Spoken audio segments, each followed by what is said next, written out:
Wild Palm Beaches is brought to you by Discover the Palm Beaches, the best way to experience Florida. Proudly produced in partnership with the Palm Beach County Film and Television Commission. The magical migration of swallow-tailed kites is one of the most awe-inspiring stories. These graceful birds, with their striking black and white plumage and deeply forked tails, are known for their incredible journey across vast distances and diverse landscapes. On this episode of Wild Palm Beaches, we'll share this incredible story and show you the amazing conservation and research of the swallow-tailed kite and its critical connection to Palm Beach County, Florida. This is the Wild Palm Beaches.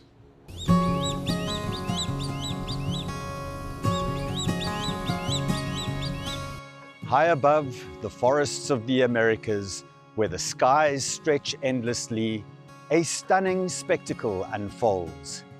A journey that defies imagination and inspires wonder. This is the story of the swallow-tailed kite, one of nature's most elegant and mysterious travelers. Hi, I'm Ken Meyer, Executive Director and Senior Ecologist at Avian Research and Conservation Institute, a nonprofit in Gainesville, Florida. I fell in love with swallow-tailed kites, at least scientifically, 37 years ago. As the name suggests, they're built, aerodynamically they are built to have lofty flight that they can continue on through the day, rarely perching, rarely stopping to rest, so very efficient flight. As it turns out, when people started studying the genetic history of, particularly with raptors, they found that kites are near the roots of the evolutionary tree. And among the kites, swallowtail kites are thought to be the most primitive. I was interested in raptors, particularly, and wanted to work toward their conservation. I wanted to do good science that would support good management and conservation, that would help the birds. Swallowtails were thought to be declining. They were thought to be relatively small in number, 5,000 or so in the United States. And I thought, yeah, that would be something nice to do as I learned to become a better scientist, to contribute to conservation. It turns out that's what my career became, because that's the mission of Avian Research and Conservation Institute, to do practical science, science geared toward informing effective management and conservation. And it's been extremely gratifying.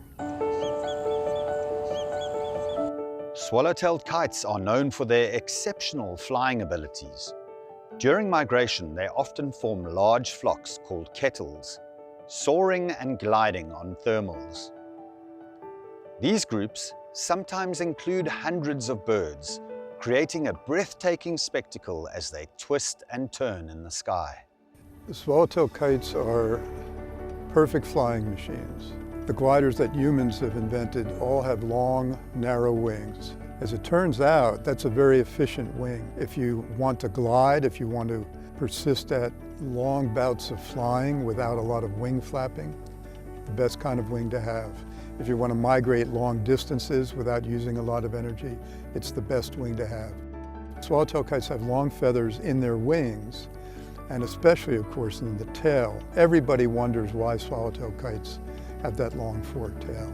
No one knows for sure, of course, but in general, most people think that it's for steering. It acts as a rudder. But I think it also provides some lift, and that's very helpful to them. So by having that long forked tail, they can turn very, very abruptly. They can turn very tight circles. They can reverse direction very quickly. But they also have very short feet. That probably reduces the drag on this supremely adapted flying machine. Why do airplanes retract their landing gear after they take off? Because it reduces the drag and allows them to climb faster and to fly using less fuel. The migration of swallow-tailed kites is one of nature's most extraordinary journeys. These stunning black and white raptors with deeply forked tails are renowned for their graceful aerial maneuvers and long-distance travels. Their migration story is a testament to resilience, instinct, and the marvels of avian navigation. When I first started studying swallowtail kites, people knew they disappeared from the US, but they didn't know where they went, and they didn't know how they got there. I loved all that mystery. And the second thing I loved was the idea of trying to figure it out. Each year, swallowtail kites breed in the southeastern United States, primarily in states like Florida, Georgia, South Carolina, and Louisiana. During the summer, these birds nest in tall trees near wetlands, forests, and rivers, feeding primarily on insects, small reptiles, and amphibians. Kites in general tend to be more gregarious, more social, because the prey that they eat requires that they be very vigilant, and they use each other in these social groups to help them find prey. Of all the states in the southeast, most of the swallowtail kites nest in Florida. Maybe 2/3 of the US population occurs in Florida. So we knew a lot about them, others knew a lot about them in Florida. They get here in mid to late February. They start leaving in late June, leave in large numbers by late July and early August, and people could see that by observation around them. As summer transitions into late August and early September, the kites begin their epic migration to South America, traveling over 5,000 miles. This journey is driven by the need for food and warmer climates, as their prey becomes scarce in North America during winter. The kites gather in communal roosts, sometimes in the thousands, in preparation for their long journey. These roosts are often found in wooded areas near wetlands and serve as staging grounds where the birds feed, rest, and build up fat reserves for the arduous trip ahead. So by gathering in these large communal roosts, they can get up in the morning and divide up into flocks that drift out over the landscape. And this black and white, highly conspicuous bird is signaling to its conspecifics, birds of the same species, where they are, and by their diving behavior, whether they're catching food. And so groups will break up and coalesce somewhere else, different membership, as the kites are moving over the landscape looking for food. One of the things that we use to track them, to find out where they go, how fast they get there, where they hide out, what habitats they use, is to put some kind of remotely sensed tracking device on them.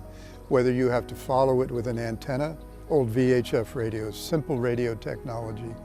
So as tracking devices got more sophisticated, technology advanced, those old-fashioned radio transmitters became devices that could be tracked by satellites or by the cell phone tower system.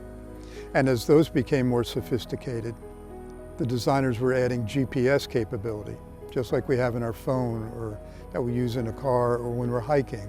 Highly accurate, 10 to 15 meters of accuracy, almost anywhere on the surface of the earth. Incredible advancement, especially when that winds up in a device small enough to be no more than 3% of the weight of a bird. One of the biggest mysteries about swallowtail kites when I started studying them was, where do they wind up for the winter and what are they at risk from in these areas? But also, how do they get there? And in one migration southward, we determined the most likely, just with 6 birds now, but the most likely southbound route, it was not through the Caribbean, it was across Cuba, and then over to the Yucatan Peninsula, and then overland down to South America. And it wasn't just to the northern countries in South America, it was actually down to southern Brazil, and even a little farther. We knew this within a matter of months. And even though it was a very, very small sample, the data were extremely reliable because they were telling the truth right there. It was irrefutable.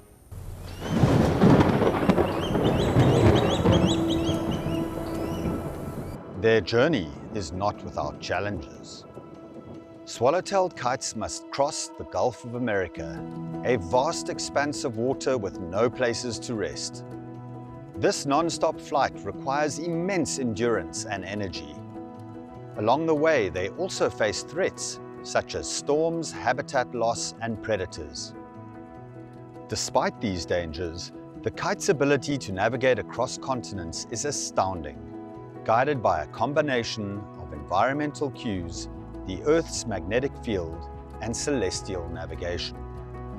After days of continuous flying, swallow-tailed kites reach their wintering grounds in South America, particularly in Brazil, Bolivia, and surrounding regions. Here they find lush rainforests and abundant food to sustain them during the winter months. One of the most basic and important things that these tracking devices can teach us, how big an area birds require to reproduce, raise a family, and also just to survive. And of course, many species of birds are migratory. In places like Florida, a lot of species are not migratory because conditions are good for them year-round. But swallowtail kites, they're highly migratory. They eat a lot of cold-blooded species. Those prey are not highly available to swallowtails in the wintertime if they stay in the United States. So they don't. They migrate. They go southward. As spring approaches in the Northern Hemisphere, the kites embark on their return journey back to North America. By mid-March, they begin arriving in their breeding territories, often returning to the same nesting sites year after year. This cycle of migration and return ensures the continuance of their species and sustains their vital role in the ecosystem. Swallowtailed kites are considered a species of special concern due to habitat loss and other human-induced threats. Conservation groups like ARCI are working to protect their nesting sites, preserve wetlands, and promote awareness of their incredible journey. These efforts aim to ensure that future generations can witness the awe-inspiring migration of these majestic birds. In order to study swallowtail kites, we capture a small number and we put things on them that help us study them one way or another. The simplest example is when you capture a bird, you have to be permitted, I should add. Federal permits, permits from every state you will be working in. You have to demonstrate your experience, your credentials, who taught you, how long you've been doing it, and the kind of equipment you'll be using.